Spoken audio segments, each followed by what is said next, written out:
में मैं उनको इनवाइट करता हूँ। बीरेन जी, बहुत शुक्रिया आपका। आप मुझे बताइए, आप तो बहुत उत्तर प्रदेश में घूमते हैं, सब जगह जाते भी हैं और लोगों से बात भी करते हैं, कवरेज भी करते हैं, तो आपका क्या मत है कि इस बार अनुसूचित जाति जनजाति समाज के मन में क्या चल रहा है, उसकी आकांक्षाएं क्या हैं, राजनीतिक तौर पर उनकी क्या हिस्सेदारी है, और 2022 के चुनाव में उसकी क्या राजनीतिक सोच होगी?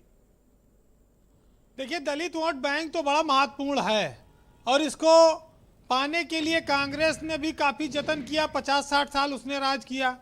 अब बीजेपी उसको पाने के लिए लगी हुई है। उत्तर प्रदेश में मायावती के आने से और पार्टियां दलितों को वोट नहीं पाती थी, लेकिन जो ये 2019 का लोकसभा चुनाव हुआ, इसमें जहां जहां मायावती की पार्टी नहीं लड़ी, अखिलेश यादव से उनका गठबंधन था लोकसभा में, तो वहां 38-39 सीटों पर दलित ने फ्री होकर वोट दिया और उससे बीजेपी बड़ी उत्साहित कि ये कुछ वोट हमने खींच लिया, अब जो आ गया है इसको जाने ना दो। तो बीजेपी फिर इसी चक्कर में लगी है कि दलित वोट जो आसानी से हमने अपने पाले में किया है उसको रोको और उसको बढ़ाओ।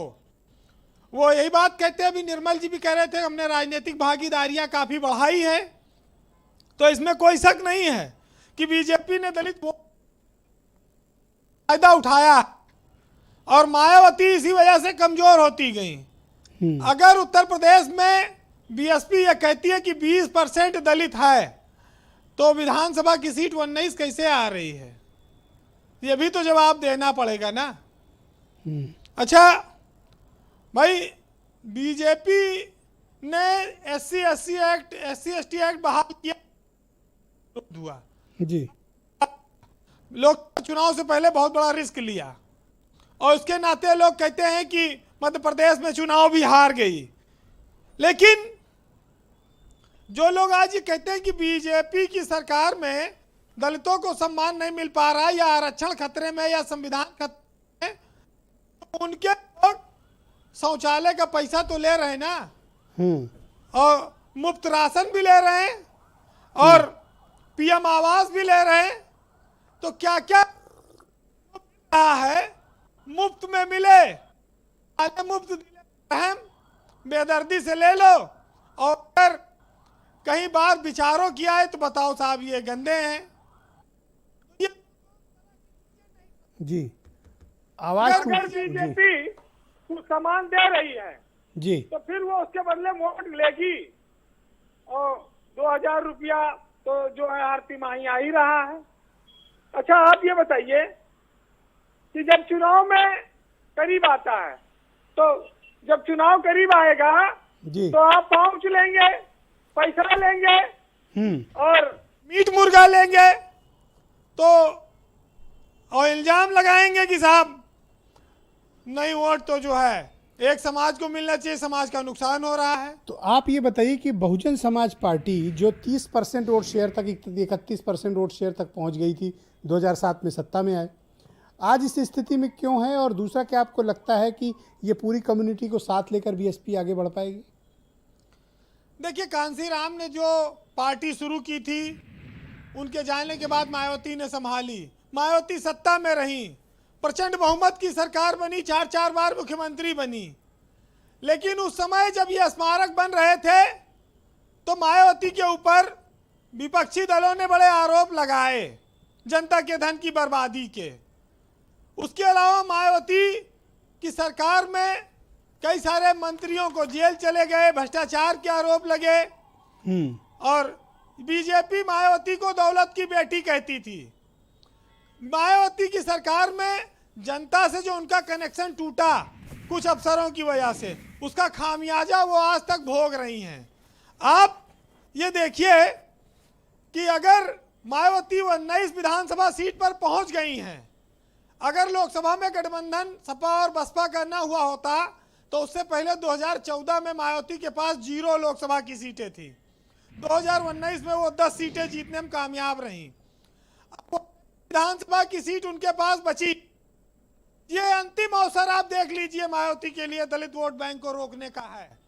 अगर बीजेपी इस बार सेंध लगाने में कामयाब हो गई, मायावती के लिए आने वाले वक्त में ज्यादा कुछ उत्तर प्रदेश की राजनीति में बचेगा नहीं, क्योंकि उनके मूल पर बीजेपी की नजर है और वो सरकार उस पर चोट कर रही है।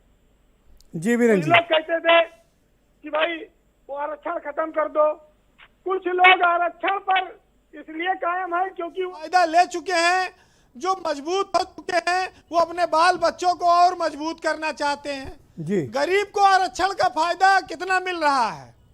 जो नौकरी पेशा में आईएएस आईपीएस बन गए उनके बच्चे इसका भरपूर फायदा ले रहे हैं।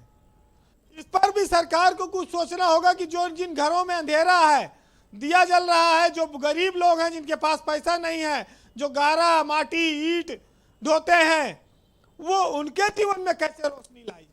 जी भाई दलितों के साथ इसमें कितना भेदभाव हुआ, छुआछूत रहा। पानी जिस कुएं से लोग भरते थे वहां पानी नहीं लिया जाता था, लेकिन नौकरियां जब इस देश पैदाइश ज्यादा है जी तो दलित का उत्थान कैसे हो? उसको जागरूक करिए, उसको पढ़ाइए, वो समझदार बने, अपने पैरों पर खड़ा हो, यही सब तो उसके लिए रास्ता था। लेकिन जिस देश में खाली अंबेडकर के नाम पर वोट का इस्तेमाल किया जाता हो, आप उसकी विचित्रता सोचिए। भगत सिंह ने एक बार लिखा था, उनकी जेल डायरी से एक प्रसंग है कि कोई आदमी इतना अधिक धनी नहीं होना चाहिए कि वो दूसरों को खरीदने लगे, और ना ही कोई आदमी इतना अधिक गरीब होना चाहिए कि वह अपने आप को बेचने पर मजबूर हो जाए।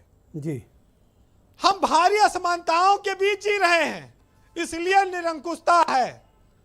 देश की आजादी के लिए जो भगत सिंह जैसे क्रांतिकारियों ने अपने प्राणों की आहुति दी, उन्होंने इसलिए नहीं दिया था कि इस देश में इतनी असमानता रहे कि एक तरफ लोग भूखों मरे और एक तरफ लोग नोटों की गड्डियां उड़ाए। बात बस इतनी सी है। जी वीरेन जी कंक्लूड फांसी करें। का फंदा चूमने वाले लोगों ने कहा जी कि लिख रहा हूं मैं अंजाम जिसका कल आगाज आएगा और मेरे लहू का हर एक कतरा इंकलाब लाएगा। बहुत सारे लोग अंग्रेजों के जुल्म से देश को आज़ादी दिलाने के लिए अंधेरी काल कोठरियों में मर गए। तो ये बात आज आरक्षण की है। लोग महापुरुषों के नाम पर बड़े बड़े बातें करते हैं, रास्तों का नाम लिख देते हैं, नाम बदल देते हैं, लेकिन उनके दिखाए हुए रास्तों पर चलने को तैयार नहीं है, सिर्फ अपने राजनीतिक फायदे के लिए। जी कहते हैं कि पढ़िए गीता बनिए सीता और फिर इन सब में लगा पलीता। तो ये तो सब अपने अपने हिसाब से व्याख्या करते रहेंगे।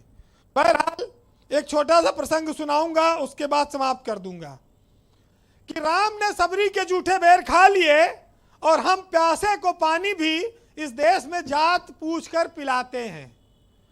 हम तो वो हैं जो महिलाओं को मंदिरों से दूर भगाते हैं और फिर भी दिखावे में मंदिर बनाकर उन्हीं की पूजा करते हैं। जी हम हैं जो गाय को तो माता बताते हैं और की किस्मत रोटी जो है वो कुत्तों को खिलाते हैं, इंसान को नहीं पेट भर पा रहे हैं। जी बस यही सच्चाई है दलितों। बहुत बहुत शुक्रिया वीरेन जी आपका, बहुत बहुत धन्यवाद। बहनों भाइयों हमने